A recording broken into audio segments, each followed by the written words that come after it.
जगामध्ये परिवार रक्षणासाठी महिलांची भूमिका.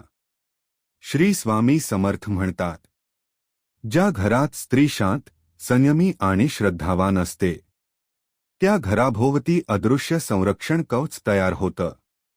महिलांची भूमिका स्वामी समर्थांच्या दृष्टीने. 1. संयम आणि श्रद्धा.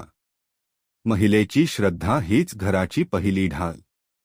नामस्मरणाने ती नकारात्मकतेला दूर ठेवते. 2. संस्कारांची रक्षक. आईकडून मिळालेले संस्कार पिढ्यानपिढ्या परिवाराला सुरक्षित ठेवतात. 3. मनाचं संतुलन. स्त्री घराचं मनाचं संतुलन सांभाळते. शांत मन म्हणजे सुरक्षित घर. 4. प्रार्थनेची शक्ती.